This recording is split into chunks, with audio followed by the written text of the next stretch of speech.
Bonjour à toutes et à tous. Il y a encore quelques arrivées. Bienvenue. Alors, c'est une école du Sud, mais c'est une école où les cours commencent à l'heure, comme les matchs. Bonjour, je suis Eric Bultel, le directeur adjoint. Je vous présente Anne Bourgon, la nouvelle directrice. Christelle Marcaro, qui préside la commission pédagogique et scientifique de l'école. Conseil pédagogique. Le conseil, pardon. L'instance, le cœur du réacteur, puisque cette école, elle est à la fois administrée et dirigée. Les dirigeants mettent en place une politique qui est décidée en conseil d'administration. Le président a dû partir à l'instant. Il est un architecte. La directrice est une architecte. La présidente du conseil est une architecte. Seul le directeur adjoint n'est pas un architecte. Et Isabelle Collet-Raymond qui dirige la communication et qui est la programmation culturelle de cette école, puisque cette école n'est pas seulement une école qui donne des enseignements, mais elle fait vivre des expériences culturelles aux étudiants et à la ville qui nous entoure. Voilà, Anne Bourgon, à vous la parole. Merci. Donc je viens d'arriver à la tête de cet établissement. Je suis, comme le disait Eric, architecte. Je regarde l'école de Marseille, évidemment, par rapport aux 20 autres écoles de notre pays. On l'a redit dans le précédent amphi, c'est que ce sont des études publiques, gratuites, absolument pas privées. Nous dépendons du ministère de la Culture et d'une autre tutelle qui est l'enseignement supérieur, mais massivement, nos subventions viennent du ministère de la Culture. Ce sur quoi je voudrais insister ce matin, c'est vraiment la spécificité marseillaise. Il faut savoir que jusqu'en 68, les études d'architecture dépendaient des Beaux-Arts, ce qui explique que l'école d'archi marseillaise, initialement, ait été jointe à l'école des Beaux-Arts, ensuite a déménagé à Luminy dans les Calanques, et puis depuis un an, nous sommes ici dans ce magnifique bâtiment que vous avez pu voir. Pour avoir visité presque l'ensemble des autres écoles d'architecture, c'est à peu près, et je suis pas du tout chauvine, je suis pas marseillaise, mais c'est à peu près la plus belle. Elle a été dessinée spécifiquement par des architectes et par un enseignant pédagogue Lucan, qui a compté dans l'histoire de l'enseignement de l'architecture. Donc je dis depuis que je suis arrivée à nos enseignants, on a une Rolls, et c'est vraiment, vous voyez le niveau aussi d'équipement, c'est vrai. Ça, c'est pour le bâtiment, mais il y a une autre histoire à raconter sur cette école qui a ouvert donc il y a un an. C'est que nous accueillons aujourd'hui également une antenne de l'école du paysage de Versailles. Les chiffres, on peut les avoir sous les yeux.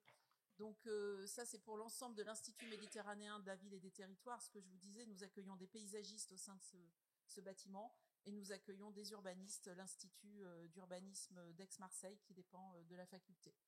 Au total, 1300 étudiants. Alors c'est vrai qu'une grande majorité, ce sont des architectes, 350 enseignants-chercheurs, 60 agents administratifs et personnels. La grande force de l'Institut méditerranéen et de la ville et des territoires, c'est que nous sommes en train de croiser nos champs disciplinaires et de fabriquer des formations qui sont à la rencontre de l'urbanisme, le paysage et l'architecture. On a commencé à mettre en place des workshops communs. On travaille à des studios, enfin des enseignements communs, et surtout on a déjà fabriqué un pont. Après les années de licence d'archi, il est possible pour les architectes d'aller faire de l'urbanisme et pas inversement malheureusement parce que ça demande, Christelle nous l'expliquera, une formation quand même très professionnalisante et très particulière. Mais ce que je veux dire par là, c'est que nous sommes au cœur de la Méditerranée, à Marseille. On sait que le réchauffement climatique et toute l'accélération liée au grand bouleversement nous sommes en train de vivre seront accélérés en Méditerranée, et que tout l'enjeu de cet Institut méditerranéen de la ville et des territoires et de l'ENSAM, c'est de former des professionnels qui sauront répondre à ces enjeux climatiques. Voilà, donc c'est vraiment une tâche qui est la nôtre au quotidien, avec l'ensemble de ces enseignants qui sont sur le pont, très engagés dans la fabrication de cet enseignement et la fabrication de ces professionnels qui sortent de nos écoles au bout de 6 ans. Voilà, donc dans vos choix, sachez que on est vraiment attaché à cette transdisciplinarité et qu'il naît de ces rencontres entre paysage, urbanisme et architecture des choses assez innovantes, assez neuves et très motivantes pour nos étudiants, nos enseignants et puis pour nous, direction. Peut-être qu'on va juste reparler aussi d'un aspect des écoles d'architecture qui est la recherche. Vous voyez là l'ensemble de nos laboratoires qui vont, je ne vais pas les détailler, mais la recherche ici à l'école, je trouve qu'elle est cohérente, y compris avec les paysagistes, parce qu'on parle à la fois du passé, on étudie la ville méditerranéenne, sur comment elle s'est constituée, et puis on peut remarquer que très souvent elle s'est constituée en réaction à des climats. Une médina du Maroc, par exemple, eh ben, elle répond à des fortes chaleurs, à des sécheresses, etc. Et je pense que pour l'avenir, on a tout intérêt à redécouvrir ces façons de construire qui ont été ceux du passé, y compris sur l'utilisation de ressources proches. Après, on a des sujets sur le project, sur comment on enseigne, c'est quoi le projet d'architecture, et Christelle Marcaro vous l'expliquera, mais tout notre enseignement est très centré sur le projet. Et puis, on a évidemment des visées prospectives que je vous disais sur le futur, sur comment ça sera d'habiter la Méditerranée à horizon 2050. Voilà. On a aussi en commun avec nos deux autres partenaires paysagistes et urbanistes un petit trésor que vous pourrez visiter, qui est la bibliothèque, qui réunit les fonds de ces trois entités. J'avais peur en arrivant à la tête de cet établissement en janvier que les étudiants ne lisent plus. C'est pas le cas, donc ça me rassure. Après, les études sont denses, on dessine beaucoup, mais il y a aussi à lire, voilà. On fait des expos, et ça, c'est Isabelle, notre directrice de la communication, qui s'en occupe, et vous avez pu en voir.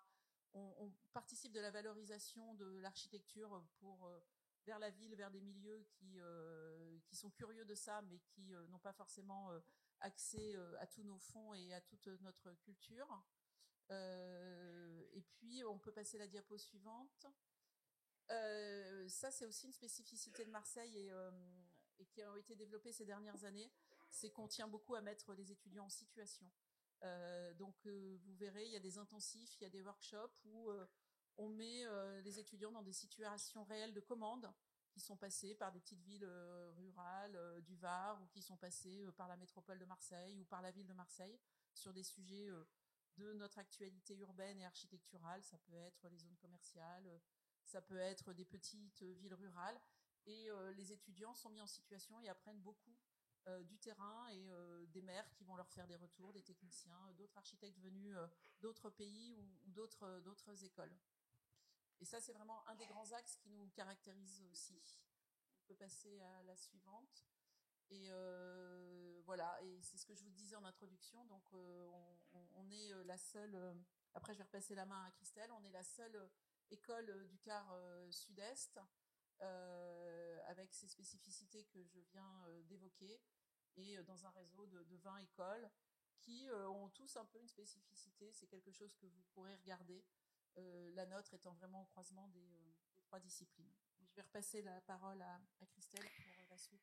Merci. Donc, nous sommes une des 20 écoles, 21 maintenant, puisqu'il y a la réunion, 21 ENSA de France, seule dans la région PACA. Donc, ça veut dire qu'on rayonne un peu large, voire très large, enfin, donc, y compris la Corse. Il y a aussi des étudiants qui viennent de Paris, inversement, qui s'éloignent de leurs parents, on va dire ça comme ça. Et on a remis l'architecture est une expression de la culture, c'est la loi qui le dit. Ça veut dire, donc ce qu'on disait, on dépend du ministère de la Culture, mais une expression de la culture, c'est-à-dire que l'architecture est de fait ancrée dans la société. Et du coup, elle est déclarée d'intérêt public. Alors, je vais commencer à parler plus précisément de ce qu'on fait dans l'ENSA à Marseille. Je m'adresse particulièrement aux primo-entrants, c'est-à-dire qu'aujourd'hui, vous êtes pour la plupart lycéens. Je m'adresse à vous parce que l'année prochaine, vous allez rentrer dans des études dites supérieures. Et vous êtes, si ce n'est pas déjà le cas, vous allez être adulte et responsable. Être architecte, c'est être responsable et ce qu'on appelle endosser les responsabilités de la maîtrise d'œuvre. Donc, on s'adresse à vous. Pardon les parents, mais on s'adresse vraiment aux primo-entrants. C'était assez saillant tout à l'heure, on n'a eu que des questions des parents. Sur Parcoursup. En fait, un architecte, c'est vraiment, je vous dis, quelqu'un qui est ancré dans la société, donc qui est engagé, qui a un regard un peu fin, ciselé, un peu nerveux, critique sur la société. Aujourd'hui, la société, c'est le bazar, pour pas dire un autre mot. C'est le bazar politique, c'est le bazar migratoire, c'est le bazar climatique, c'est le bazar tout ce qu'on veut, quoi. Il y a des personnes qui vivent dehors. Nous, notre métier, c'est de loger les gens, de faire habiter les humains, d'accompagner les humains pour habiter le monde. Donc, on veut que les gens qui viennent à nous, les primo-entrants, pas les parents, qui sont déjà diplômés, ou qui ont déjà fait des études, bref, soient engagés, qui soient en prise sur la société. Alors, pour vous accueillir, il y a 3 communautés, donc une communauté la plus large qui sont les étudiants. À l'ENSA Marseille, on a 1150 étudiants, toutes formations confondues, 160 enseignants au statut d'enseignant-chercheur, mais en réalité, il y a une part non négligeable. La particularité de Marseille, c'est qu'on a beaucoup de praticiens parmi les enseignants, donc praticiens ou praticiennes, mais alors architectes, bien sûr, urbanistes, ingénieurs, plasticiens, par exemple. Et puis, on a des enseignants dits chercheurs, donc qui relèvent, qui ont été formés par des disciplines académiques, sociologie, anthropologie, histoire, etc. Qui fait qu'il y a c'est la particularité de ces études, c'est-à-dire qu'il y a cette double tête, et on va construire votre tête aussi double, non pas schizo, mais vraiment en corrélation. Et c'est un métier intellectuel et c'est un métier du faire et qui appelle des compétences de savoir-faire assez spécifiques, notamment celle du projet, et j'y reviens. Donc, la formation initiale est calée sur un LIMADO, c'est un LMD, licence maîtrise doctorat. En licence, 3 années, 3 thématiques, ce qu'on ne voit pas là, mais c'est pas grave. En première année, c'est géographie, excusez-moi. Avec des sous-thématiques, les commencements en S1, c'est-à-dire le semestre 1, en S2, préexistence. La deuxième année, la thématique, c'est ressources, puisque c'est une des grands enjeux de notre monde actuel, et parce que les architectes consomment des ressources, déclinées en matière et en climat. La troisième année de licence, la thématique, c'est politique, pour habiter ensemble, et vous allez travailler sur un grand équipement métropolitain. En master, le master, donc c'est 2 ans. Nous essayons de vous former, nous vous formons à repenser les processus de projet, c'est-à-dire qu'aujourd'hui, un architecte ne projette plus comme les vieux, dont je fais partie, c'est-à-dire qu'on a été formé dans des années 90, par exemple, ou même au début des années 2000. Le monde, pas du tout le même. Donc, on repense les processus de projet à l'aune justement des grands enjeux contemporains, donc je redis, sociétaux, environnementaux, digitaux, économiques, etc. Et on a mis en place 4 thématiques. Prendre soin de l'existant. Les architectes aujourd'hui font beaucoup de réhabilitation, plus que du neuf, on réemploie. On a une autre thématique qui est ciblée sur les villes et les territoires fragiles. Aujourd'hui, les territoires fragiles, entendez-nous PACA, donc comme c'est quand même notre territoire dans lequel on œuvre. Les littoraux, la mer monte. Au fin fond des Hautes-Alpes, la neige fond. Donc ça veut dire que les villes ou villages, les stations de ski, qu'est-ce qu'on en fait aujourd'hui? Donc on a beaucoup de problématiques de ce type. Et évidemment, la ruralité, qu'est-ce qui se passe, qui est souvent désœuvrée parce qu'il n'y a plus de services publics, etc., etc. Donc, spécificité des villes et des territoires. Autre thématique, habiter demain, habiter au sens large, on ne parle pas seulement de logement. On habite la Terre au sens philosophique. Donc, comment on va habiter quand il va faire 45 dehors? Anne le disait, le bassin méditerranéen est un des endroits sur Terre où ça chauffe le plus. Donc, comment on va habiter demain? Et la 4e thématique, c'est les ressources et les écosystèmes méditerranéens. Faire de l'architecture, construire de l'architecture, ça consomme beaucoup de ressources et on a un impact très fort. C'est-à-dire que si on prend une brique, ça a consumé de l'énergie au moment de son extraction pour la terre, de sa fabrication en briques, parce qu'il a fallu la cuire, et après ça consomme encore de l'énergie quand il faut faire le chantier avec, et la mettre en œuvre sur le chantier, et éventuellement, parce qu'évidemment maintenant on pense à qu'est-ce qu'on fait de la matière si on doit démolir ou recycler, ou etc. etc. Donc tout ça maintenant c'est évidemment des choses qui sont transmises aux étudiants. Post-master, soit c'est la HMO, mais peut-être c'est un peu tôt pour en parler, HMO, habilitation à la maîtrise d'œuvre en nom propre, ou le doctorat, et donc là c'est une formation à la recherche par la recherche. Double cursus, puisqu'il y a des primo-entrants qui sont intéressés par faire le double cursus, donc la licence chez nous, enfin, ou licence master chez nous, et en parallèle, licence master à Polytech, puisqu'on a un partenariat avec Polytech. Alors du coup, c'est plus en 5 ans, mais c'est en 7 ans. Et à la fin, alors les thématiques chez nous sont les mêmes, pour Polytech, voire côté Polytech. L'inscription, enfin on en reparlera pour le process Parcoursup, mais à la fin, pour la double candidature, et donc à la fin, vous êtes architecte-ingénieur. Alors, se former pour devenir architecte, on va vous apprendre on va vous permettre d'acquérir les compétences spécifiques. Alors, à la fois, c'est des connaissances, au sens savoir, théorique, on va dire, et des savoir-faire spécifiques. En clair, pour faire très grossement, il y a un moment, il va falloir savoir faire des plans, parce que sur un chantier, on ne sait pas le construire s'il n'y a pas eu des plans. Je fais vraiment très gros. Mais donc, il y a quand même des choses spécifiques de ce type-là, et donc des connaissances, évidemment, liées à l'architecture, à la ville et au territoire. À Marseille, on est très... par rapport aux 20 autres écoles, on est quand même toujours très ancré sur l'édifice, c'est-à-dire que tous nos studios de projet, enfin tous nos ateliers de projet,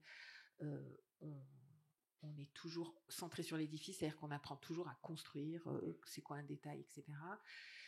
Ce qui n'est pas toujours le cas dans d'autres écoles. Néanmoins, c'est jamais l'édifice ex nihilo, c'est toujours relié à la ville, au territoire, dans ses rapports complexes au monde qui l'entoure.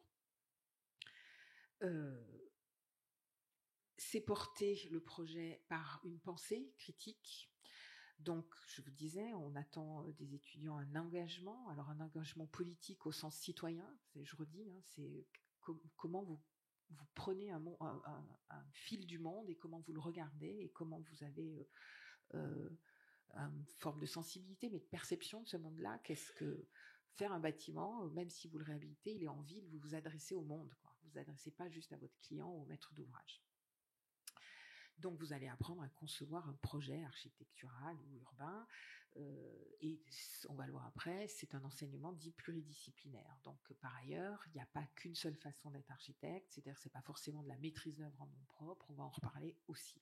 Et donc, on ne vous forme pas tant à être architecte à la maîtrise d'œuvre en nom propre, pas seulement, mais au métier, au pluriel, de l'architecture. Alors, enseigner l'architecture, je redis, l'architecture est considérée dans son sens large, au-delà du simple édifice, dans son rapport complexe, je redis, à la ville et au territoire. Il est ancré dans les enjeux contemporains, sociétaux, environnementaux, numériques, et pas que, je n'en fais pas la liste. Le projet architectural et urbain se sert de ses savoirs propres et aussi des savoirs propres d'autres disciplines, notamment les sciences de l'homme et de la société, entendre par là sociologie, anthropologie, des savoirs liés à la ville et au territoire, donc à la grande échelle, on va dire ça pour faire court, des arts et techniques de représentation, c'est-à-dire qu'en fait, si vous ne savez pas dessiner, même si on préfère que vous arriviez en ayant quand même déjà tâté un peu du crayon, on va vous apprendre à représenter, donc c'est du dessin libre, mais c'est pas que, c'est encore une fois, c'est des géométros, plan coupe élévation, collage, vidéo, enfin, etc., on y revient. Et les sciences et techniques pour l'architecture, c'est-à-dire, en clair, comment ça tient, il ne faut pas que ça tombe, et évidemment, histoire et culture architecturale, puisque c'est ce qui va nourrir, encore une fois, c'est un métier intellectuel qui se positionne dans la société, donc qui est forcément très au fait de la culture, au sens très large. Le projet architectural et urbain, c'est encore une fois une articulation de savoir, de connaissances et de savoir-faire des différents champs disciplinaires. J'insiste sur le fait que ce travail se fait en atelier, c'est-à-dire qu'on a une majorité de cours qui sont des TD, des travaux dirigés. Ce n'est pas un enseignement supérieur qui consiste à venir dans un amphithéâtre comme vous l'êtes aujourd'hui, ou ne pas venir et bachoter à la fin pour avoir l'examen, comme ce serait à la fac. Ce n'est pas du tout le cas. Du coup, ça peut un peu surprendre. En fait, il y a une part évidemment des cours qui sont en amphi, histoire, sociaux, etc. Mais il y a beaucoup de cours, 65 à 75% de cours, selon la licence et le master, qui sont en TD. Donc, ça veut dire c'est un travail au long cours, tous les jours. Donc, on a un enseignant. Pour le projet, par exemple, il y a 18 étudiants, 20 étudiants. Et c'est un travail au long cours. Donc, chaque semaine, on a travaillé pour la semaine suivante, etc., etc. Et à la fin, le projet advient. Mais c'est pas quelque chose qui arrive, pouf, comme ça. Donc, c'est tout au long du semestre qu'on travaille. Mais c'est aussi comme ça pour les arts plastiques et différents autres cours. Ça mobilise du travail intellectuel assez clairement, hein, et matériel, donc c'est des itérations entre ce qu'on pense et ce qu'on fait, ce qu'on formalise. Donc je redis, dessin sous toutes leurs formes, géométro, maquette, écrit. On est très attentif à l'expression écrite et orale, photo, vidéo, etc. Le travail est aussi bien individuel que collectif. Donc si on passe dans les différents formats, donc c'est TD et les cours magistraux, mais les TD, en fait, il y a différents formats encore là-dedans, en tout cas différentes manières de transmettre qui vont être de l'observation. L'observation, c'est avec ses yeux, mais c'est avec ses pieds et avec ses mains. Ses pieds, on arpente, ses mains, on manipule la matière, c'est-à-dire qu'on apprend le poids des choses, comment ça se met en œuvre. On fait des relevés, on fait des enquêtes, on fait des entretiens auprès des habitants. C'est aussi avec les habitants une forme de concertation, des participations. On manipule et on expérimente la matière. Et puis, il y a des formats hors les murs ou en immersion. Donc, soit vous partez une semaine, je sais pas, dans le village de je ne sais pas où, au fin fond du Var, par exemple, à Cotignac, pour apprendre comment les habitants vivent dans le village de je ne sais pas quoi, etc., pour pouvoir en faire un projet, leur proposer un projet un peu fin.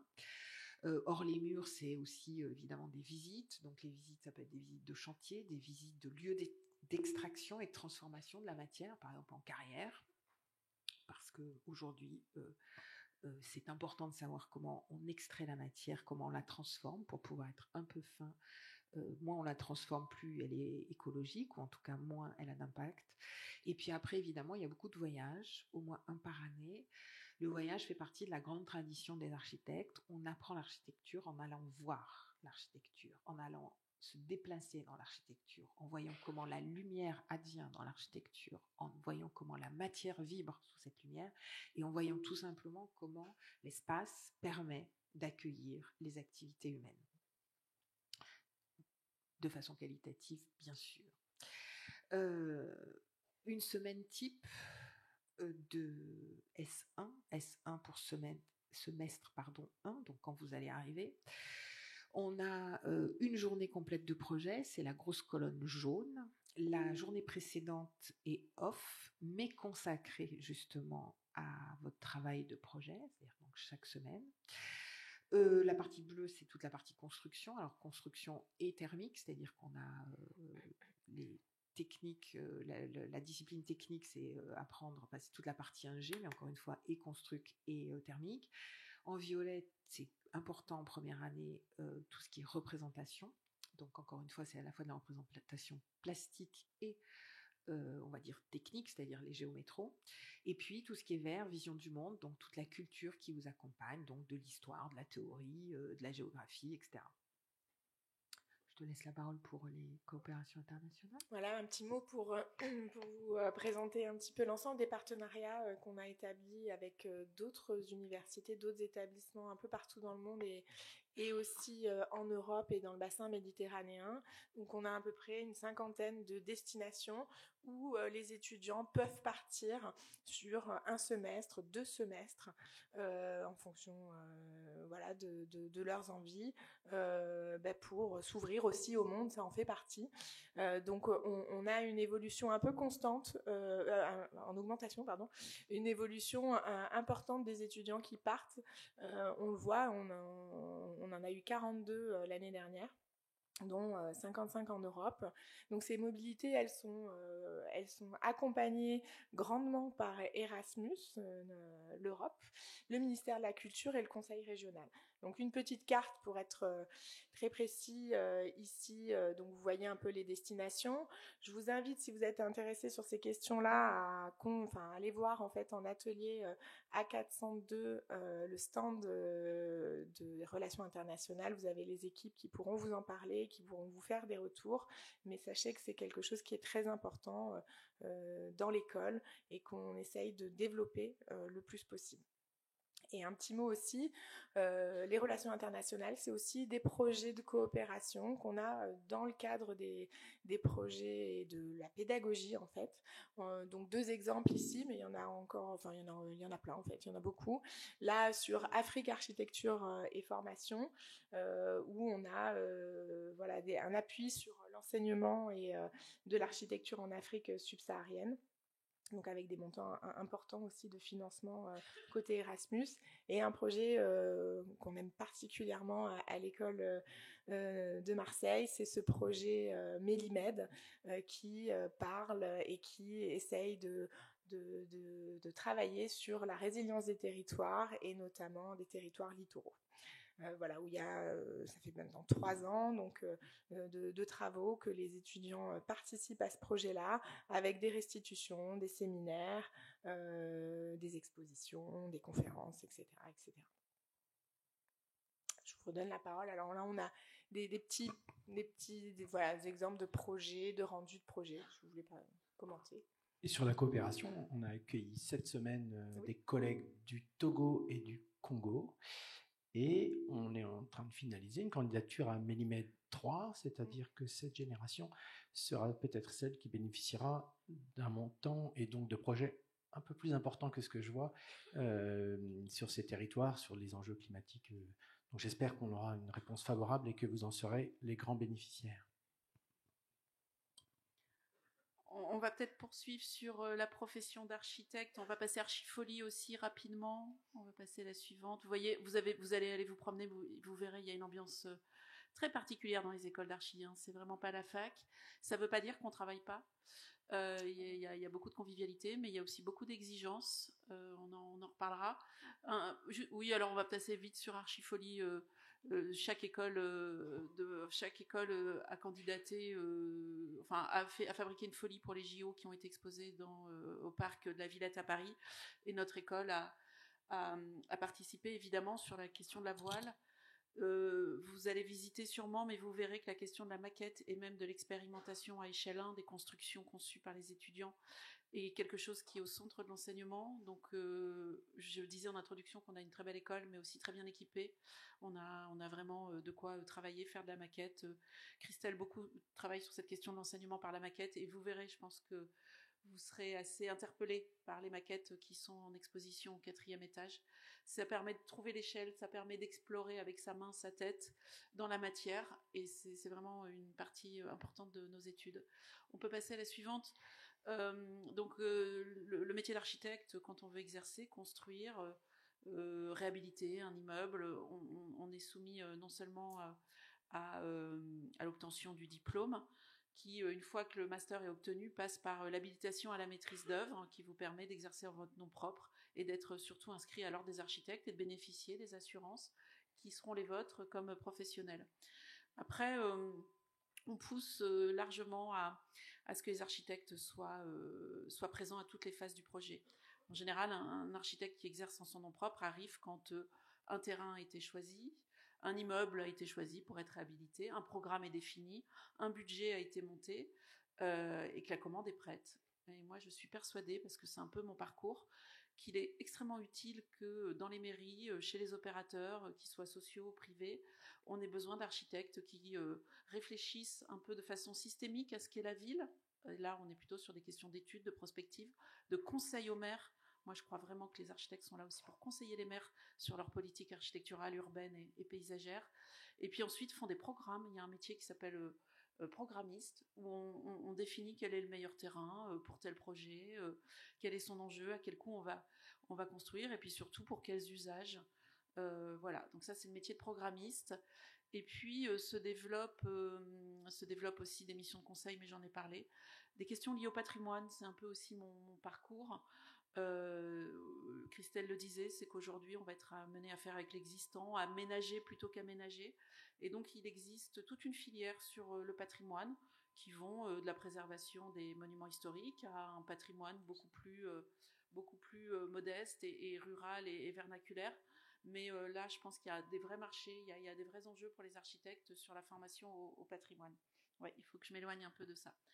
Évidemment, il y a l'enseignement qui souvent passe par qui passe par la recherche.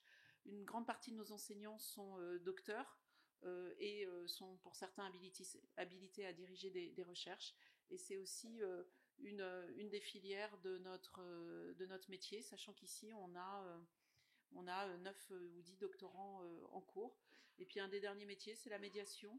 Ça va être un peu toute la diffusion de la culture architecturale, la sensibilisation, notamment dans les conseils architecture et urbanisme, qui sont des entités qui dépendent des conseils départementaux, qui sont là pour faire du conseil aux particuliers et aux mairies sur leurs projets, mais aussi à diffuser la culture architecturale. Donc vraiment des métiers ouverts qui vous conduisent à... C'est encore un métier où on ne s'est pas spécialisé, on est au cœur de croisement d'enjeux, et je pense que c'est ce qui rend assez passionnante cette discipline. Alors, tout à l'heure, à 14h, nous avons aussi une conférence de plusieurs enseignants de l'école qui vont vous parler aussi du métier d'architecte. Eux sont enseignants, praticiens, et ils vont rentrer un peu plus dans ce détail-là. Donc, n'hésitez pas à 14h, si vous voulez rester encore un peu dans l'école, à venir les écouter. Alors, on va passer... au gros dossier, au gros sujet. Donc, comment on fait pour rentrer à l'école d'architecture? Donc, toute cette procédure d'admission et Parcoursup. Donc, vous avez... donc, on s'adresse pour rentrer en première année à des lycéens, bien sûr, c'est peut-être la majorité d'entre vous ici, qui préparent aujourd'hui le bac, mais aussi des étudiants qui, après le bac, sont partis dans d'autres domaines et qui veulent se réorienter, et même s'ils sont partis dans une discipline qui n'a rien à voir avec l'architecture, et qui savent ce qu'ils veulent faire maintenant et qui veulent venir absolument rentrer en école d'archi, et des étudiants qui sont passés par un bac +1 ou bac +2 sur d'autres formations et qui sont éligibles à l'étude du dossier du supérieur, c'est-à-dire qu'on a des formations qui donnent une bonification en fait pour rentrer en école d'archi. Vous les avez dans le petit livret qui vous a été donné à l'entrée, une liste de ces formations. Je précise aussi, et on l'a dit, donc on est une école publique. On a cette chance en France d'avoir des études pratiquement gratuites, avec en tout cas une inscription très modique. Donc voilà, je le rappelle ici, 38 € pour les candidats non boursiers. Le petit calendrier Parcoursup, donc vous savez que la plateforme a ouvert depuis mi-janvier, qu'on doit y formuler des vœux, maximum 10 vœux. Pour l'école d'architecture, c'est un vœu spécifique pour l'école d'architecture de Marseille. Il n'y a pas, comme il peut y avoir dans des écoles d'ingénieurs, un vœu et des sous-vœux par établissement. Pour l'instant, c'est pas le cas pour les écoles d'architecture. Donc, pour venir à Marseille, c'est un vœu spécifique. Vous avez jusqu'au 13 mars pour formuler vos vœux. Et ensuite une confirmation jusqu'au 2 avril. Donc tous ces éléments-là sont disponibles sur Parcoursup. Vous les avez déjà. Donc spécificité, donc nous on a un concours d'entrée. Donc on a une première sélection sur des notes, je vais y revenir, et on a une deuxième sélection avec une convocation pour des oraux d'entretien. Donc ces convocations, elles sont envoyées fin avril, où on sélectionne entre 600 et 800 candidats pour venir passer un oral. Retenez bien la date du 17 mai, c'est la date des oraux d'admission à l'école d'architecture de Marseille, où on fera passer un entretien d'une quinzaine de minutes avec 2 enseignants. Et ensuite, le 2 juin, la réponse après la phase principale d'admission. Donc, pour déposer son vœu, vous allez déposer, donc sélectionner l'École nationale supérieure d'architecture de Marseille, déposer vos bulletins de notes, bulletins de la première et les 2 bulletins du premier trimestre de terminale et du deuxième trimestre de terminale, ça c'est pour les lycéens. Et pour les étudiants du supérieur, vous avez la possibilité de déposer vos notes aussi des établissements qui sont éligibles donc, et qui permettent aussi, c'est important de le dire, on l'a pas dit sur la dernière présentation, mais d'avoir 2 points de bonification sur la note d'accès à l'oral. Vous devez déposer aussi une lettre de motivation. Donc cette lettre, elle est très importante. Je laisse peut-être Christelle préciser les attendus. Voilà. Alors, la lettre de motivation, mais éventuellement comme à l'oral. Ne nous dites pas, ou évitez de vous arrêter à nous expliquer ou à nous dire que vous êtes passionné par l'architecture. Certes, moi je suis passionnée par le cinéma, pour autant je ne suis pas actrice. Voilà, pour vous donner une idée. Il faut aller plus loin, c'est-à-dire que, ok, très bien, mais ça veut dire quoi? C'est-à-dire à la fois pourquoi vous choisissez l'école d'architecture de Marseille, pourquoi vous choisissez l'architecture, qu'est-ce qui vous intéresse dans l'architecture. C'est un peu le début de quand vous allez avoir un projet, il va falloir le défendre, personne ne vous attend. Donc il va falloir défendre vos idées. Encore une fois, il y a une forme d'engagement qui est attendue. Donc il y a un moment où vous détaillez pourquoi, qu'est-ce qui vous intéresse. Je redis, on attend une forme d'engagement au regard de la société. Quel est-il ? Dans ce qu'on attend ou qu'on aime bien, même s'il n'y a pas de prérequis officiellement, pas officiellement, bref, il n'y a pas de prérequis, malgré tout, on prend très large, on ne prend pas en compte des spécialités particulières qui seraient dans vos bacs ou options, je ne sais pas quoi. On prend le plus large possible. Si on pouvait tous vous auditionner, on le ferait, mais bon, matériellement, c'est compliqué. On est attentif quand même à celles et ceux qui auraient une appétence pour le dessin ou la représentation en général. On est d'accord, c'est pas que le dessin, ça peut être des collages, ça peut être de la vidéo, de la photo, je sais pas quoi. Ça va faire appel quand même à votre créativité, pas quand même, hein, très fortement. Donc à un moment, il faut avoir une appétence pour ça. Je redis, cette créativité, elle est portée par une forme d'engagement au regard de la société. Du coup, un sens de l'organisation, enfin d'abord un regard critique sur cette société, donc il y a un moment, encore une fois, comment vous êtes en prise avec ça. Dans le travail, un sens de l'organisation et un sens du travail. Parfois, certains sont un peu surpris en première année parce qu'au lycée, on vous a pas forcément appris à prendre des notes, on vous a pas forcément... Je vois quelqu'un qui me filme, non ? Par exemple, normalement, il y a un droit à l'image. On fait pas. Voilà. Ça, non, en fait. Donc ça, merci les parents de rappeler à vos enfants qu'en fait, le numérique, c'est particulier. Ça se manie avec un peu de finesse. Bon, il y a des histoires de droits d'auteur et compagnie, on y reviendra un autre jour, mais bon. Donc, et je redis, une forme d'organisation du travail qui n'est pas toujours... au préalable a été faite pas nécessairement en lycée. Enfin, ça dépend des lycées d'où vous venez, de vos enseignants, des spécialités, etc. Il y a un moment, il va falloir quand même être autonome. Donc, on attend une forme de maturité, d'autonomie, même si évidemment on vous accompagne pour vous apprendre à vous organiser. Donc, il faut aussi un esprit d'équipe. On travaille beaucoup à plusieurs. Donc, aimer le travail collaboratif. Encore une fois, une bonne expression orale et écrite. Ce qui est déjà pas mal, et donc un peu de maturité qui va avec. Je développe peut-être juste la partie de la phase 2, quand on vous êtes pris pour un entretien. Donc on redit, Parcoursup nous donne, alors vous êtes d'un côté de Parcoursup, nous on est de l'autre, donc on voit pas les mêmes choses. Donc nous, pour faire court, on voit une note qui va être la moyenne pour ceux qui, on va dire, qui sont en terminale, qui va être la moyenne des 3 trimestres de première et des 2 trimestres de terminale. Parcoursup fait une moyenne de tout ça et c'est la note qu'on a. Nous, en fonction de cette note, enfin plutôt Parcoursup du coup classe tous ceux qui se présentent, toutes celles et ceux qui se présentent, et nous on en prend un maximum. Un maximum, ça tourne autour de 800, 900. Un maximum, ça veut dire nous, tout ce qu'on peut auditionner en fonction de notre établissement, des salles qu'on peut mobiliser, des enseignants qu'on peut mobiliser. Voilà, pas de prérequis, pas de spécialité plus que les autres. Encore une fois, on a un micro qui siffle, c'est assez pénible. Moins pire, c'est moins pire. C'est le micro qui pourrit. Donc voilà, donc on Parcoursup classe, on prend donc les 900 premiers. Et on vous convoque oral. Oral, je sais pas, il y a un problème. Oral, ça veut dire que vous arrivez sans rien. Il n'y a pas de préparation. Vous arrivez, vous, tout nu, tout beau. Vous avez un entretien. On vous met 3 images. Enfin, ça, c'est pénible. On vous met, enfin, c'est pénible pour moi, mais je pense que c'est super pénible pour vous. On vous met 3 images sous le nez.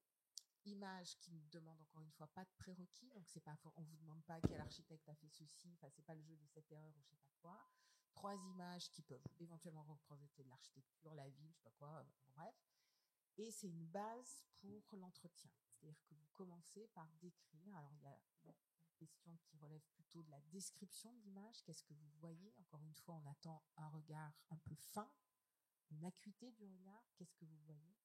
Pouvez décrire de ce que vous voyez et évidemment ce que l'image éventuellement ne montre pas. Alors, il n'est pas question de rentrer dans l'espèce de d'élucubration, de je sais pas quoi, mais malgré tout, le point de vue de l'image, la personne qui a fabriqué l'image, pris la photo, elle a voulu dire quelque chose avec cette image. Donc, il y a au-delà de juste ce que représente l'image, malgré tout.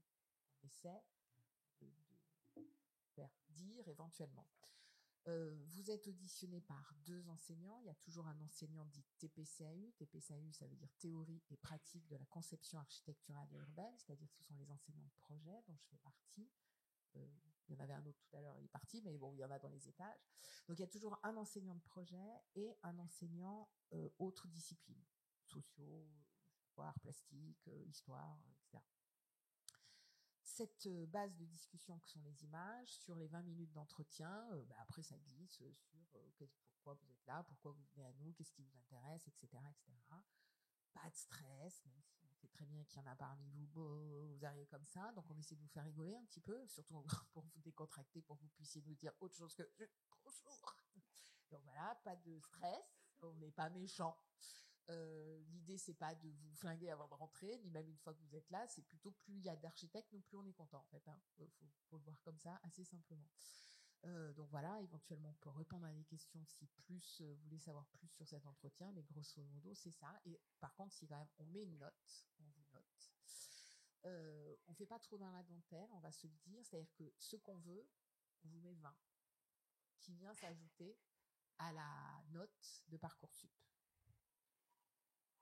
Ceux qu'on veut pas trop, on leur met une moins bonne note. C'est-à-dire qu'on est un peu tranché dans nos notes. Ce qui fait que du coup, Parcoursup, la note qu'on vous met, il refait sa petite moyenne, Parcoursup, et du coup, vous classe.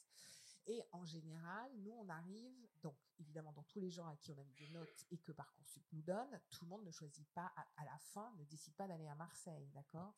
Donc en réalité, par rapport à au classement final, enfin que Parcoursup sort, on arrive à prendre jusqu'à 300, parfois 350. Ça va? Au niveau du classement, oui. Ouais, voilà. Donc, voilà, pour vous donner des chiffres aussi, donc c'est des études qui sont très demandées, de plus en plus demandées.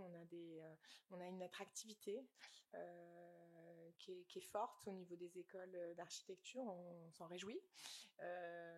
Mais on a une capacité d'accueil de 175 étudiants. C'est une grosse capacité. On fait partie des plus grosses écoles d'architecture. Il y a des écoles qui ont des plus petits quotas. Voilà, donc on a ce classement. Ensuite, bon, après, si vous avez des questions, si vous avez des précisions, voilà, on a des stands où on a l'ensemble de nos équipes qui gèrent ces formations et l'admission qui sont à votre disposition sur voilà, toute question. Donc n'hésitez pas aussi à aller les voir, même si on peut répondre à quelques questions. Oui, juste précision, c'est 175 primo-entrants.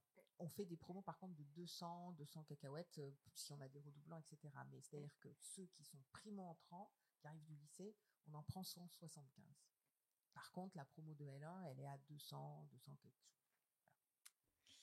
Voilà. Donc je rappelle, pas de pondération, pas de coefficient, pas de spécialité imposée. C'est pas forcément le cas de toutes les écoles d'architecture. Il y a des écoles d'architecture qui demandent des spécialités. Nous, ce n'est pas le cas. Nous, on vous aime comme vous êtes, en fait.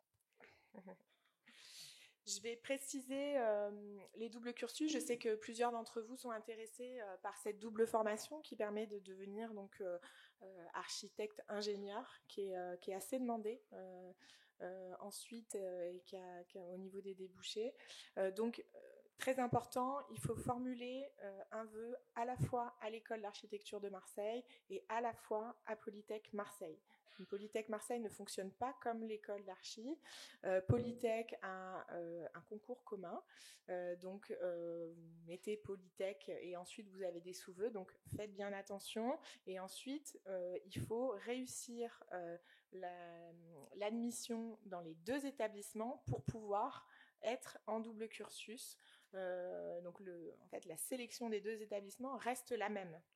C'est très important. Par contre, il faut absolument que vous nous signaliez que vous souhaitez ce double cursus et on vous demande de remplir un formulaire afin d'être identifié comme candidat double cursus. Vous avez le QR code ici. Vous pouvez le flasher. Vous avez aussi la possibilité d'échanger avec la personne référente du double cursus qui se trouve dans les ateliers A2, donc au 4e étage. Vous avez des étudiants aussi en double cursus qui pourront vous expliquer aussi comment ça fonctionne, parce que c'est vrai que c'est une formation qui est très exigeante, qui demande beaucoup d'organisation, mais aussi qui est très très riche. Mais on a beaucoup d'étudiants qui sont très épanouis et en plus qui s'investissent beaucoup dans l'école ici à Marseille. Donc on a une capacité d'accueil de 30 étudiants. C'est un peu une spécificité à Marseille, il n'y a pas beaucoup d'écoles qui le font, ce double cursus. Donc c'est une vraie chance, voilà, d'avoir ce double diplôme. Normalement, on a des étudiants qui sont censés vous parler des associations étudiantes. Oui. Mais que font ces étudiants ? Je vais envoyer un petit message. Donc il a juste une photo des diplômes à la fin. C'est un peu la grande fête quand même en juin, fin juin. C'est-à-dire vous êtes content débarrassé à la fin des 5 ans, mais nous aussi on est content que vous soyez sortis en fait. Donc on s'amuse à du lancer de casque, qui est une sorte de si vous survivez, c'est bon, vous pouvez y aller. Donc normalement devraient arriver nos étudiants des associations qui sont alors nombreuses. En tout cas, on en a plusieurs, on va dire, qui se développent. Il peut y avoir des créations d'associations. Viennent-ils ? Faut-il faire le show à leur place ? Voilà, les étudiants font partie pleinement de l'école et vont vous présenter leur activité, parce qu'ils rythment énormément les choses.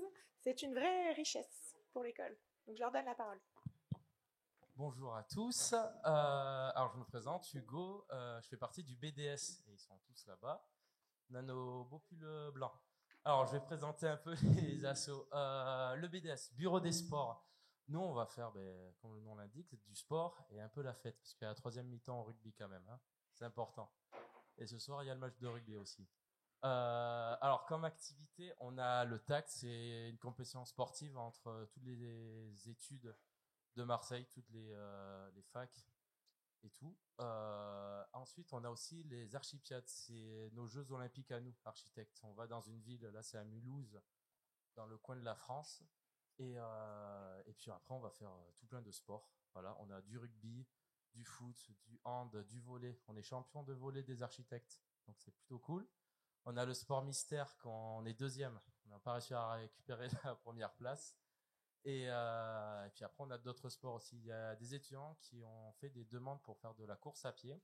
On a ouvert, on va dire, un petit groupe de course à pied et ils viennent courir assez régulièrement. Donc, si vous avez des demandes en particulier, on peut ouvrir des sports là-dessus. On a aussi notre équipe de cheerleading, comme aux États-Unis. Donc voilà. Et elles ont aussi gagné les archipiades il y a 2 ans. Donc, c'est plutôt cool. Ensuite, comme autre événement du BDS, on a le week-end ski à la fin du mois. Où on part tous ensemble, on va skier à Vars, ça va être génial, on va manger de la raclette. Et autre asso, on a le BDE, donc c'est les pulls, c'est eux là, en rouge. Eux, c'est l'asso bureau des étudiants, donc c'est toutes les soirées, donc ils font le week-end intégration, le gala de fin d'année, avec une petite surprise pour le gala de fin d'année, et toutes les soirées au milieu de l'école. Par exemple, là, on va voir la Saint-Valentin, on va faire une petite soirée Saint-Valentin, il y a la Saint-Patrick, enfin bref, ce genre de soirée.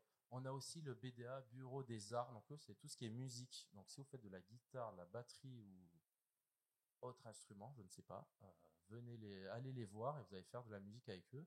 Et c'est très cool, voilà, on les voit là, il y a même des chanteurs et tout. Eux, ils font des petites soirées avec le B2 dans l'école, c'est très très sympa. Comme autre asso aussi, on a tout ce qui est pour les matériaux. Donc là, ça vous intéresse pas trop, je pense, mais quand vous serez en première année, ça va être plutôt cool parce que ça coûte pas cher chez CAC, chez Rougier et tout, ça coûte une blinde. Après, le Lab 418, là, pareil, c'est de l'informatique. Pour le moment, c'est pas le plus important, mais quand on sera en deuxième année, c'est très pratique quand vous allez avoir des problèmes de licence ou quoi. J'espère pas, mais ça peut arriver. Et voilà, après on a les photos, là on a le week-end d'intégration avec les premières années, et là, qui sont du coup en deuxième année maintenant, et Dorine qui est ici. Donc voilà. Et puis c'est tout pour nous. On est aussi devant la cafette, comme il pleut, c'est exceptionnel à Marseille. Vraiment, il pleut pas souvent. Mais là, il pleut, c'est chiant. Donc on est à l'abri là-bas. Et puis si vous avez d'autres questions, venez nous voir. Il y a de très bonnes crêpes, il y a des beaux t-shirts et il y a des goodies de la région à vous donner. Donc si vous voulez une petite casquette de la région ou je ne sais quoi, des petites surprises, vous pouvez venir nous voir. Et puis ça sera tout. Merci. Et puis faites du bruit. Merci beaucoup.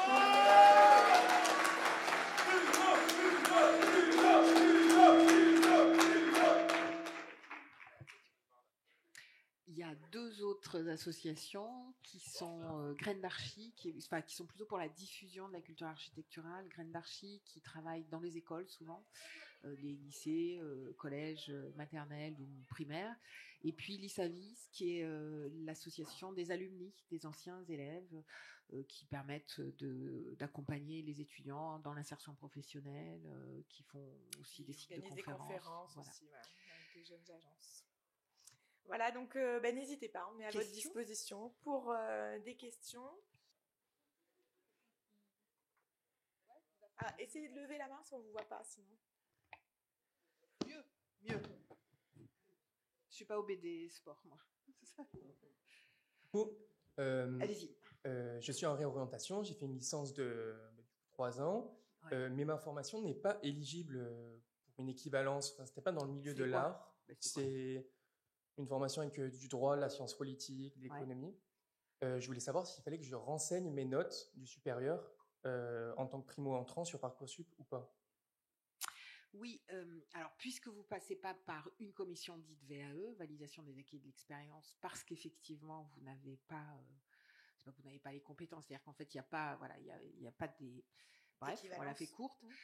Du coup, oui, vous remplissez Parcoursup normalement, mais Parcoursup du coup va nous donner vos notes du supérieur, et c'est celles-ci qu'on va avoir nous. Alors, c'est un peu spécifique sur des formations. On a des formations éligibles qui donnent des points de bonification et c'est uniquement ces formations. Alors, ça a été réfléchi, pensé, validé en instance, etc. Et sur des questions de réorientation, par contre, c'est uniquement les notes du bac qui fonctionnent. Pour plus de précision, vous pouvez détailler. Vraiment, les stands d'admission des équipes de la pédagogie pourront être plus précis que nous sur ces sujets-là. Parce qu'en fait, ça devient très vite du cas particulier. Qui a fait quoi, où, comment, enfin, etc. Voilà. Donc, en réalité, c'est à chaque fois un peu cas particulier. Certains passent par la commission de validation des acquis des acquis et de l'expérience. Donc, c'est sur dossier et plus seulement sur note. Enfin, voilà. Donc, le service de la pédagogie, il est en A401, au 4e étage. Grands espaces dans les ateliers. Voilà. Là, on fait plutôt du micro-renseignement. D'accord, merci. Est-ce qu'il y a d'autres questions? Du coup, les parents n'osent plus poser de questions. Cool. Bonjour, j'avais une question au niveau des... Vous aviez dit qu'on prenait toutes les notes pour l'admissibilité. Au niveau des notes de français, est-ce qu'il y a le tronc commun du coup qui va compter plus les épreuves anticipées de bac de français, ou il y aura uniquement le bac de français et le tronc commun ne sera pas pris en compte? Alors, je redis, nous, on n'est pas dans le trafic des lycées. Chaque lycée, en plus, a ses options, son petit bazar. Voilà. Certains fonctionnent en plus en trimestre, d'autres qu'en semestre. Pas notre histoire. Nous, on a une note qui est la moyenne de vos 5 précédents semestres. Donc, trimestres, pardon. Oh, c'est parce que nous, on fonctionne en semestre. Donc, les 3 trimestres. Donc, en clair, votre bulletin de je sais pas quoi, votre bulletin de deuxième trimestre de première, et à la fin, il y a une moyenne Bon, c'est toutes ces moyennes qui vont donner la note Parcoursup. Nous, on peut voir, par exemple, votre note de bac de français, mais après, basta. Elle ne sera pas comptée dans le... elle est forcément comptée dans votre... elle est comptée dans la moyenne, mais elle est forcément comptée dans votre moyenne. Elle est forcément comptée dans votre moyenne à un moment. Est-ce qu'il y a d'autres questions? Oui, je comprends. Oui, elle est pas... J'ai compris. Et du coup, il y aura contrôle continu de français plus le bac de français. Oui. C'est-à-dire que pour répondre à ta question, le contrôle continu, on est d'accord, est dans la moyenne générale, c'est ça, du bas? Oui, donc oui. La réponse est oui. Les parents n'osent plus poser de questions. Oui. Oui. Vas-y. Oui, il faut y aller. Parle un peu plus proche. Ouais. Du coup, sur un chantier, il faut crier, donc parlez fort.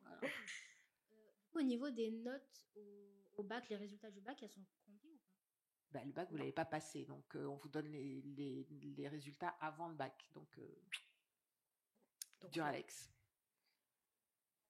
Deuxième question, au niveau des débouchés après le master, je voulais savoir. C'est ce que disait notre directrice, c'est-à-dire que c'est très vaste en fait, c'est-à-dire que, alors comprendre qu'on vous forme au projet. Alors ça a l'air un peu comme ça, à la fois très facile et un peu compliqué. En réalité, le projet, c'est dans une espèce de grande complexité de données qui vont... Alors, je vous la bonne définition, c'est de se dire, quand on a un projet à faire, il faut arriver à faire du sens avec des règlements urbains, un plombier qui arrive avec ses tuyaux, un programme architectural de monsieur ou madame Pompon qui ont besoin de je sais pas quoi. Enfin, c'est-à-dire des choses qui n'ont rien à voir entre elles. C'est-à-dire que le plombier, il s'en fiche franchement des règlements urbains. Mais nous, on peut pas s'en ficher, etc. C'est-à-dire tout ça, ça n'a pas de rapport au départ. Or, nous devons le mettre en rapport dans un bâtiment ou un ensemble urbain ou je sais pas quoi. Donc, c'est ça que ça va vous apprendre, le projet. Pour la faire un peu court. Ça vous permet quand même énormément de choses parce que c'est une façon de gérer la complexité, d'ordonner la complexité et de lui donner du sens. Il y a des très grands couturiers qui, en fait, étaient architectes, par exemple. En fait, ça mène à des choses très variées. Alors, évidemment, grand couturier, c'est pas le débouché de base. Ça, évidemment, aussi, a priori, vous allez tous plutôt vers de la maîtrise d'œuvre, c'est-à-dire architecte en nom propre ou en agence d'urbanisme. Mais après, il y a 1000 façons d'avoir des architectes. Ça peut être dans l'administration, ça peut être dans l'enseignement, dans la recherche, ce qu'on disait dans les métiers du patrimoine, il y en a plein. Conservature du patrimoine, en DRAC, ce qu'on appelle les DRAC, les directions de l'art contemporain qui sont en province, Enfin, il y a plein d'endroits où de toute façon on a besoin d'architectes et où et notamment, enfin, ce que s'expliquait Anne Bourgon, notre directrice, on essaie de placer des architectes dans les lieux décisionnaires. C'est-à-dire que, par exemple, aujourd'hui, on le sait très bien, dans les ruralités françaises, la France a quand même beaucoup de territoires ruraux, beaucoup de territoires délaissés en termes d'aménagement et de services publics. Un des grands objectifs là, des années qui viennent, c'est d'arrêter de faire fondre ça dans les territoires ruraux et donc ramener des architectes dits de campagne parce qu'il y a besoin d'aménager ces territoires ruraux avec du service public. Alors même si ce n'est pas nous qui sommes directement impliqués dans le service public, mais quel réseau, enfin, comment on peut accéder à la première bibliothèque de façon facile, enfin, etc., etc. Donc il y a beaucoup de possibilités. Alors, je vous rappelle aussi qu'il y a une conférence à 14h qui est menée par nos enseignants, plusieurs enseignants de l'école, sur justement le passage de l'école au métier d'architecte, qui va parler de ce qu'est un architecte. Donc, je vous invite à la suivre, comme ça vous pourrez aussi avoir d'autres sons de cloche et d'autres présentations. Oui, micro, chose rouge. Le métier d'urbaniste, c'est une autre formation? Alors, le métier d'urbanisme n'est pas protégé. C'est-à-dire que architecte, c'est protégé. Il y a un ordre. Vous ne pouvez pas vous dire architecte, sinon c'est menottes prison. 300 000 balles. Urbaniste, pardon, c'est pas protégé. Donc, en fait, si ça vous amuse, demain, vous pouvez vous dire urbaniste. Donc, ça, c'est à vos risques. Bon, voilà. Nous, on forme nos étudiants au projet architectural et urbain. Ça veut dire que du coup, ils ont des enfin en tout cas au moins pour ceux qui choisissent ce master-là chez nous. Donc ça veut dire qu'ils ont des compétences de projet à l'échelle de l'îlot, du quartier, éventuellement un bout de ville.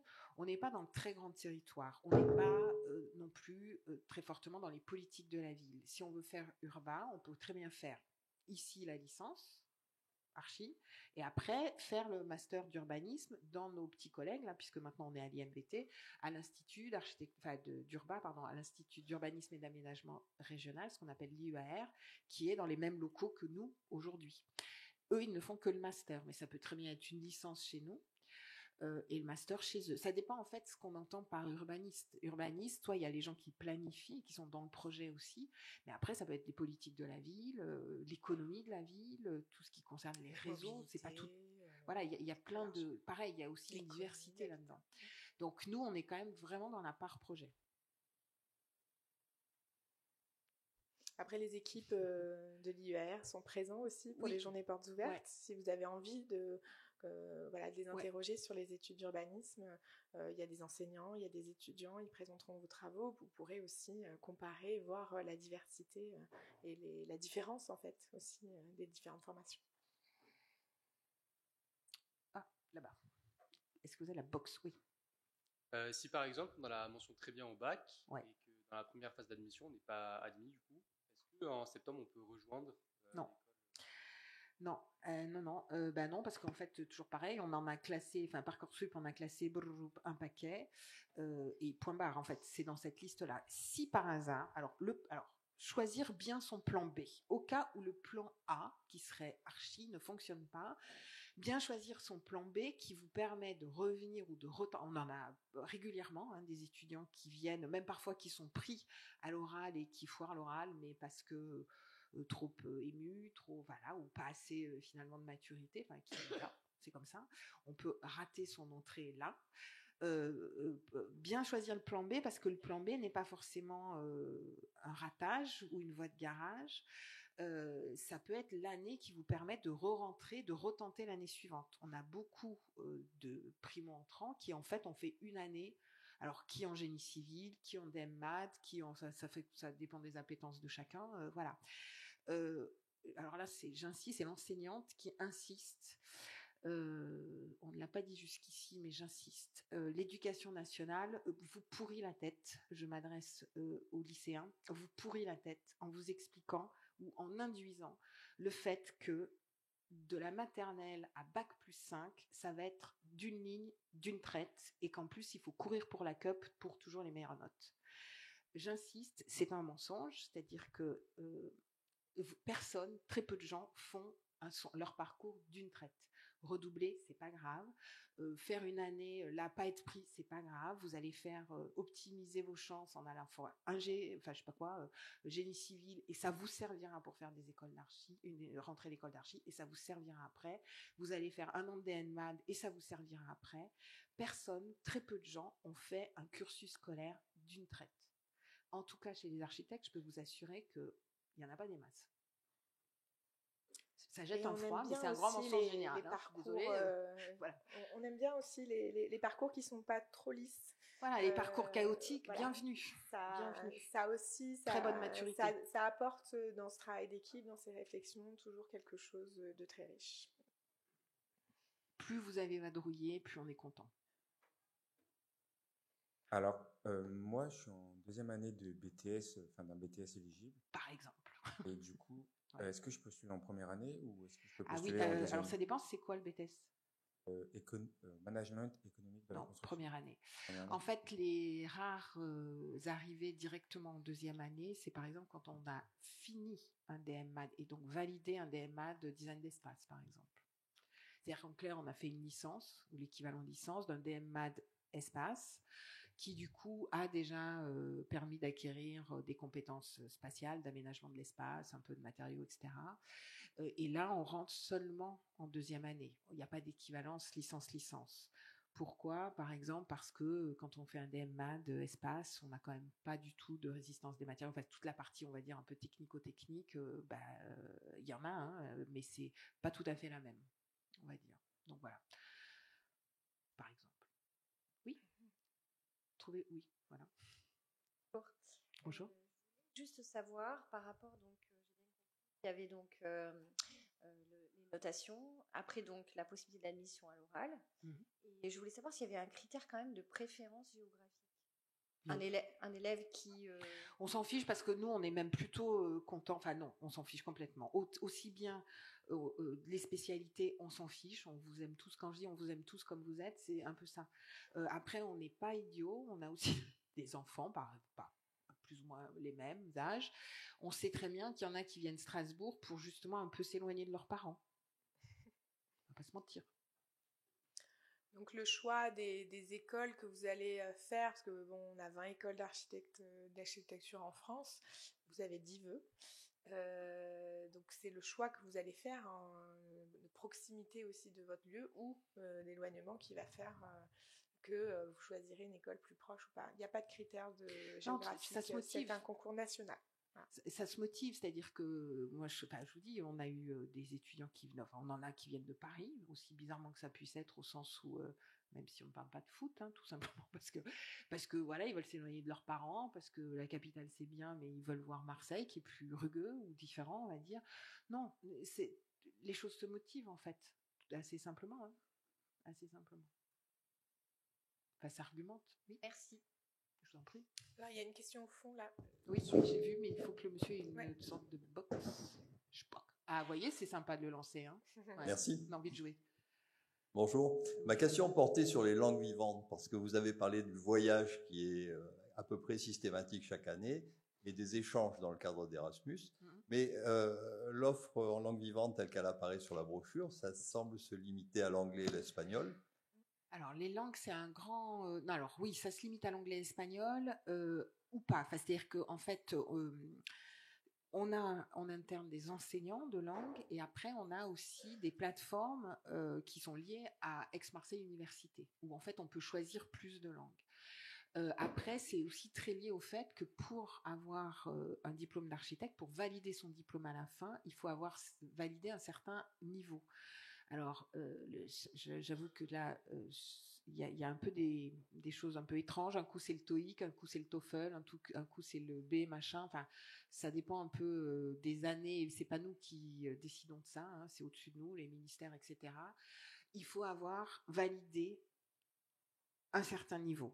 Peu importe la langue, à la limite. J'ai envie de dire, si quelqu'un est bilingue en autre chose, du moment qu'il a validé ce niveau-là, ça lui permet de valider son diplôme à la fin. Voilà. L'objectif est de développer la pluralité des langues. Compliqué parce que, en fait, on ne peut pas avoir en interne un enseignant enfin, vous doutez bien, si on a un enseignant de russe, il faut quand même pouvoir l'optimiser, c'est-à-dire qu'il faut qu'il y ait plus que deux étudiants qui choisissent russe. Donc, c'est toujours un peu compliqué. Donc, en fait, passer par des plateformes d'enseignement supérieur, enfin, je vous dis, celle de AMU, Aix-Marseille Université, permet d'offrir cette diversité et on est censé la développer plus. Enfin là, on a testé cette année et donc de la développer chaque année toujours plus, quoi, en fait, en fonction de ce qui est intéressé par quoi aussi. Comment est-ce qu'il faut comprendre alors ce qui apparaît sur la brochure où on parle de l'anglais et l'espagnol comme des langues la base obligatoires? C'est pas obligatoire, c'est-à-dire il y en a une qui est obligatoire. D'accord, mais par exemple pour un élève qui n'est pas hispanophone, qui n'a jamais fait d'espagnol, eh ben, il prend l'anglais. Et s'il n'est pas anglophone non plus, c'est une des deux langues. On vous demande. C'est ça la question. Il n'y en a qu'une. Vous en choisissez, enfin, l'étudiant n'en choisit qu'une. Merci. Il y a même eu Corse à un moment. Pour de vrai. Une question devant. Si vous pouvez lui envoyer pardon, la dame, vous le renvoyez après. Merci. Oui, bonjour. Bonjour. Je voulais savoir si dans l'enseignement, vous préparez aussi au concours de l'école Chaillot. Du tout. Non. Non. Merci. Belleville, je pense, le fait. Pas sûr. Même pas sûr. Il y a Montpellier aussi. Ouais. Non. Donc, une question là-bas, puis après la dame devant. Merci pour toutes ces réponses et les explications. J'ai deux questions, en fait. Un sur le plan B, comme vous le disiez. J'ai pris note là des différents cursus qui peuvent permettre d'y accéder dans un deuxième temps. Est-ce qu'il y a une priorité ou une hiérarchisation distinction entre ces différents... Non, du tout. Et la deuxième question, j'ai vu dans le schéma des études que vous avez présenté qu'il y avait une possibilité de faire le master en alternance. Oui. 3 ans? Oui, non, 2 maintenant. Ça, c'est le gros sujet vraiment d'actu. En fait, l'alternance a été mise en place chez nous cette année, enfin à la rentrée. Évidemment, on ne s'invente pas le truc, c'est-à-dire qu'on l'a fait en accord avec notre ministère, encore une fois le ministère de la Culture, et on est 3 écoles d'architecture, il y a aussi Val-de-Seine, Paris-Val-de-Seine et Paris-Est. On a dit on le fait en 3 ans, tout le monde nous a dit ok, et en octobre-novembre, on a dit ah non, ça peut pas être en 3 ans, c'est obligé d'être en 2 ans. Ok, donc on refait la maquette, donc du coup on passe à 2 ans. Enfin, à partir de la rentrée, on passera à 2 ans. Donc, pour répondre plus largement, l'alternance, c'est en master. Donc, c'est 2 ans, donc 4 semestres, avec 3 jours par semaine en entreprise et 2 jours à l'école. Et c'est ouvert à nos étudiants de L3, pour l'instant de l'école. C'est pas ouvert aux autres écoles d'architecture, même si ça attire beaucoup.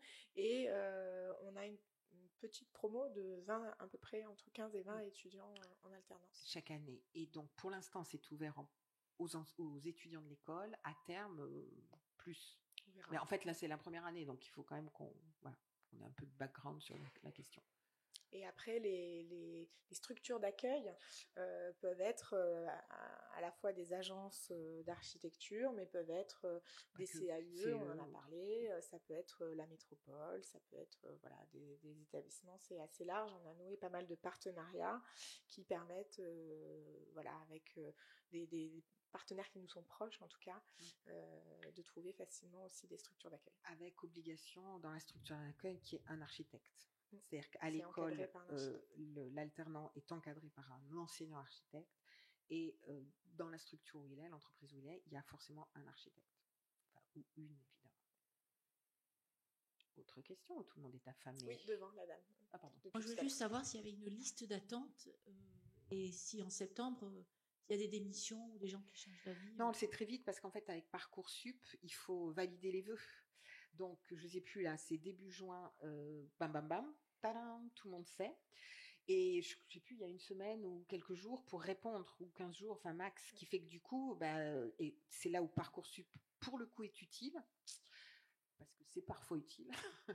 C'est-à-dire que donc, les primo-entrants arrivent avec leurs notes, nous, on rajoute la nôtre, ça fait le classement, et là, automatiquement, de votre côté à vous, vous dites j'accepte pas en fonction de vos choix. Et en fait, Parcoursup réactualise.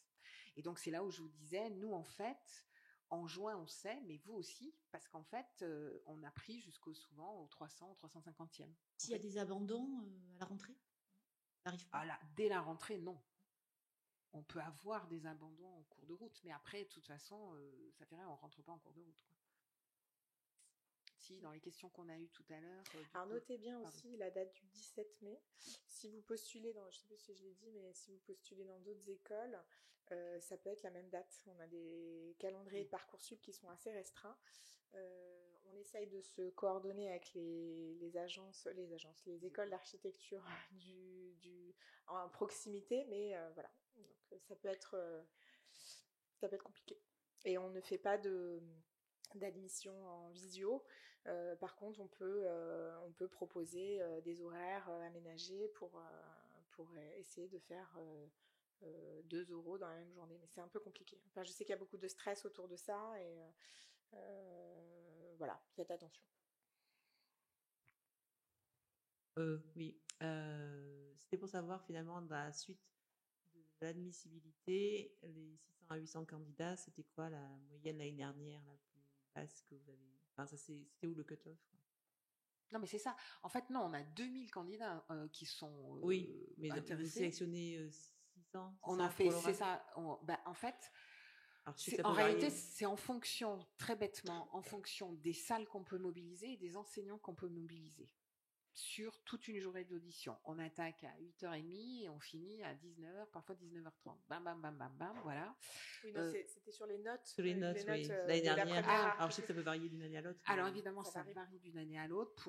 Alors, ce que je disais dans la précédente conférence, Il y a un effet Parcoursup et un effet Covid qui s'est doublé parce que c'était les mêmes années. C'est-à-dire que Parcoursup, c'est 2018-2019, Covid 2020, comme chacun sait. Et on sait que tout le monde surnote au lycée. Donc, en fait, à l'époque, les premières années de Parcoursup, les 2 premières années de Parcoursup, on descendait à 12,5 de moyenne. Et on était assez contents parce qu'en fait, encore une fois, nous, ce qui nous intéresse, c'est de prendre un max, des profils très diversifiés, très larges, etc. Et les lycées surnotants, etc., etc., aujourd'hui, l'année dernière, c'est descendu à un peu moins de 15.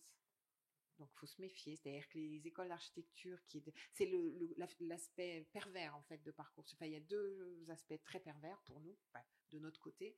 C'est que du coup, la moyenne, nous, on aimerait bien qu'elle descende plus bas, mais le système est fait que on prend les meilleures notes et minces, parce que c'est pas que ça qui nous intéresse. C'est pas que ça nous intéresse pas, mais c'est qu'on aime bien aussi les profils qui sont pas forcément des bonnes notes. Et l'autre aspect pervers, c'est que la parité s'est inversée, enfin la disparité s'est inversée, c'est-à-dire qu'aujourd'hui, on a plus de filles parce qu'elles ont plus de bonnes notes au lycée que de garçons. Donc, on est passé de, à mon époque, 75% d'hommes à 25% de femmes, à l'inverse. Typiquement perversité de Parcoursup. C'est des réflexions qui sont très présentes aussi au niveau du ministère, au niveau des écoles, voilà, sur les biais et comment. On a de cesse d'essayer de trouver comment redresser la barre. Hein. Enfin, ça nous occupe quasiment, pas quasiment, ça nous occupe tous les ans, y compris dans chaque école, inter-école, y compris jusqu'au ministère, pour trouver une autre façon de recruter et surtout court-circuiter au maximum Parcoursup. Sachant que le ministère nous demande pour les primo-entrants d'avoir 0 prérequis. C'est-à-dire, contrairement au DNMAD, pour ceux qui éventuellement candidateraient en DNMAD, il y a un book, etc., etc. Nous, pas de prérequis, donc pas de book, et les images qu'on vous met sous le nez pour commencer l'audition, en fait, c'est pas de l'architecture, c'est pas de l'architecture, il y a forcément un petit bout d'architecture, mais c'est évidemment jamais quel est l'architecte qui a construit ceci ou ce genre de choses. C'est-à-dire qu'on n'a pas de prérequis. Ce qui est étrange, en fait. Mais bon, ce qui se veut, évidemment, plus accueillant pour tout le monde, et en même temps, un peu étrange, quand même. Mais bon. Oui. C'est à partir de quel moment, dans quelle phase de l'admission que vous regardez la lettre de motivation? Oui, bonne question, on a oublié de le dire. Au moment de l'audition, c'est-à-dire qu'en fait, une fois que Parcoursup nous a donné la note, qu'il vous a classé, tous ceux qui arrivent et qui demandent archi vous a classé. Nous, on en prend donc 800, 900 éditionnés, et là, la lettre de motive, et après, et en même temps, l'audition, en fait. Au moment de l'audition, on ne sait pas votre nom, tout est rendu anonyme, hein, mais on a vos lettres, puisque nous, on envoie plusieurs des candidats, mais les lettres de motivation, la vôtre. J'insiste un peu sur les lettres de motivation, que ce soit pas les parents qui les rédigent, et encore moins ChatGPT. Ça se voit tout de suite. Donc, on apprécie, et même s'il y a des formulations qui sont pas forcément toujours parfaites, mais on apprécie la sincérité et que ça vienne des étudiants. Voilà. Et puis, on veut, je vous dis, c'est-à-dire qu'on veut voir, ce qui nous intéresse là-dedans, c'est pas de nous dire que vous êtes passionné par l'architecture, parce que nous aussi, quoi, en fait, mais pourquoi vous choisissez Marseille, qu'est-ce qui vous intéresse dans l'architecture, son aspect social, son aspect constructif, son aspect je ne sais pas quoi, créatif, à vous nous, ce qui nous intéresse, évidemment, quand on vous prend, c'est qui vous êtes. Alors, comme on n'a pas la prétention de vous connaître sur une lettre de motive et 20 minutes, donnez-nous le meilleur de vous, quoi. Alors, l'idée, c'est pas d'étaler une culture éventuelle, mais quand vous sortez, ça, de toute façon, c'est le principe des oraux. Quand on est architecte, on fait souvent des oraux parce qu'on fait des concours. C'est quand vous sortez d'un oral, vous avez tout posé sur la table. C'est-à-dire que si vous avez fait des stages déjà dans des agences d'architecture, il faut qu'à un moment on le sache. On peut pas le deviner. C'est-à-dire qu'il y a un moment, vous posez toutes vos cartes sur la table. D'abord, ça vous permet de rentrer chez vous, pas refaire 207 fois l'oral et de pas dormir le soir. J'aurais dû dire ça, j'ai oublié de dire ça. Non, ça se prépare. Parce que vous voulez dire, ça se prépare. Après, il y a forcément une part d'interactivité qui est liée le jour J, voilà. On est plutôt bienveillant, c'est-à-dire qu'on essaie, quand on a des étudiants qui arrivent tout coincés, comme ça, qui arrivent tout juste à dire bonjour et qui s'écroulent en pleurs après avoir dit merci. Bon, donc l'idée, c'est quand même plutôt de vous décontracter, d'engager la conversation. Voilà. mais donnez-nous, faites-nous envie de travailler avec vous. Est-ce qu'il y a d'autres questions? Sinon, on va s'arrêter là. Une dernière question. Allez au fond là-bas. Oui. Ouais. J'ai pu voir sur vos slides qu'il y avait différents sites de l'ENSAM. Qu'est-ce qui concrètement les différencie? Est-ce qu'il y a des spécialisations par école ou c'est juste un point de vue géographique en fait? Différents sites de l'ENSAM. Alors, je n'ai pas compris la question. Moi non plus. Pas celui de Marseille. ENSA? Il y a différentes écoles partout en France. La cartographie marron. Exactement. Alors, pas de différence de base, c'est-à-dire que c'est tout des ENSA, École nationale supérieure d'architecture, donc ça veut dire si c'est national, ça veut dire que c'est public. En clair, le ministère de la Culture, donc on ne dépend pas, ou très peu, ou simplement pour une partie de nos textes, du ministère de l'Enseignement supérieur et de la Recherche. Là, tout ça, les 20, et maintenant 21, puisqu'il y a la Réunion qui est passée ENSA là récemment, tous les points noirs, c'est des écoles nationales supérieures d'architecture, habilitées par le ministère de la Culture, qui sont toutes gérées par les mêmes décrets, qui ont les mêmes instances, etc. Par contre, chacune est dans un territoire. Donc, ce qui va nous différencier, c'est que, par exemple, nous, comme on est un peu tout seul, on est un peu content. Mais en même temps, on a un territoire qui est très contrasté. C'est-à-dire qu'entre les littoraux, la partie rurale, il y a plusieurs métropoles, tout ce qui est périurbain, on attire, on rayonne beaucoup sur la Réunion. Pardon. D'accord. S'il y a des Corses, pardon, là, je pas trop. La Corse, donc qui est aussi une autre, c'est un territoire un peu différent, c'est une île, etc. Et montagne. Si on prend Auvergne-Rhône-Alpes, 4 écoles, donc très différents. Clermont-Ferrand, ils sont très axés sur la ruralité, mais en même temps, ils sont au milieu du Massif central et franchement, ils sont dans la ruralité. Grenoble, évidemment, ils vont être très montagne, enfin, etc., etc. Donc, c'est très lié au territoire et c'est très lié après. Alors, il y a des cultures d'école, ça veut dire que il y en a certains qui vont avoir une dimension recherche marquée, une dimension, par exemple, à Grenoble, si on veut apprendre à construire en terre, tout ce qui est terre crue, Grenoble. Si vous voulez quelque chose qui est plus, je sais pas moi, par exemple dans le lot, il y a Bordeaux et Lille, c'est des ENSAP, c'est-à-dire des écoles nationales supérieures d'architecture et de paysage. Eux, ils sont déjà reliés à du paysage. Nous, on s'appelle ENSA Marseille, mais on est au sein de l'IMVT, l'Institut méditerranéen de la ville et des territoires. Donc, on a une dimension à la fois méditerranéenne et à la fois relié, alors même si dans les formations c'est parallèle, mais il y a des points de jonction avec le paysage et avec l'urbanisme. Donc en fait, chaque école fabrique au fil du temps ses spécificités. Puis après, il y a des post-diplômes. Je pense par exemple à Belleville, ou même Nantes, qui ont des post-diplômes scénographie. D'autres qui vont avoir des post-diplômes, je sais pas quoi, parasismiques, etc. Donc en fait, chaque école, au fil de son histoire, a fabriqué des caractéristiques, tonalités différentes. Voilà. Alors, patrimoine, ça dépend ce que vous faites. C'est-à-dire que, de toute façon, toutes les écoles aujourd'hui abordent la dimension patrimoniale, que ce soit ce qu'on appelle le petit patrimoine, l'architecture vernaculaire de tous les jours, par exemple. Voilà. Après, le monument historique, en tant que tel, c'est Chaillot. C'est-à-dire, voilà, c'est Chaillot, mais ça se fait après une école d'archi. C'est-à-dire que Chaillot, alors la directrice qui a fait Chaillot, non d'ailleurs elle n'a pas fait Chaillot, je dis une bêtise, elle a fait architecte urbaniste de l'État et après ABF, architecte des bâtiments de France. C'est des post-diplômes, c'est-à-dire qu'on commence par faire l'école d'archi et après soit on fait une formation AUE, architecte urbaniste de l'État avec une spécificité ABF, architecte des bâtiments de France, ou alors si on veut vraiment faire du monument historique, à ce moment-là on rentre à Chaillot, mais c'est après. Vous avez le temps encore de vous poser des questions. Oui, les spécialités, c'est pour après, éventuellement. On s'arrête là ? N'hésitez pas à visiter l'école. Donc, vous avez un petit programme avec l'atelier maquette, nos ateliers de projet, les stands. On a beaucoup d'étudiants aussi qui sont présents et qui peuvent répondre à vos questions et détailler qu'est-ce que c'est la vie à l'IMVT, à l'école. Et la cafétéria est ouverte pour ceux qui souhaitent déjeuner. Bon appétit à tous et bonne visite.